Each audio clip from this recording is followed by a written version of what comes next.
తమ్ముడు, నా చెల్లి, నువ్వు ఒకప్పుడు బలహీనుడివి కావచ్చు, బలహీనరాలివి కావచ్చు, నువ్వు చెడ్డ వ్యక్తివి అయి ఉండొచ్చు, కాకపోయి ఉండొచ్చు.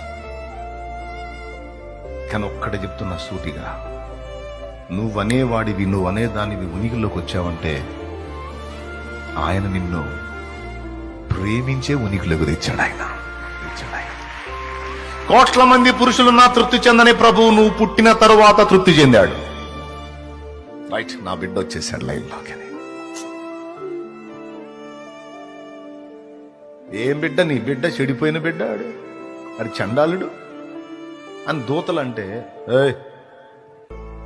కొద్దిగా ఆగండి అంటాడు. కొద్దిగా ఆగండి, అది చెడిపోయినోడు కదా, అది చేదరోడు కదా, వాడు అందరి చేత ఊపించుకుంటాడు కదా, అందరు చేతులెత్తి నమస్కారం చేసేవాడు అవుతాడు, వాడు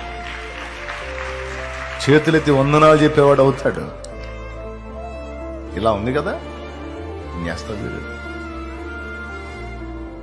ఈ చేతులతో నిర్మించుకున్న ఒకనాటికి టర్న్ అవుతాడు, టర్న్ అయిద్ది, మలుపు తిరిగిద్ది, నాతో కనెక్ట్ అయిద్ది. నేను తనను ప్రేమించి నిర్మించి తనని గుర్తెరిగి నన్ను హత్తుకుంటాడు. ఆ దినాన నేను నా బిడ్డని ఎత్తుకుంటాను, ఎత్తి లోకానికి చూపుతాను.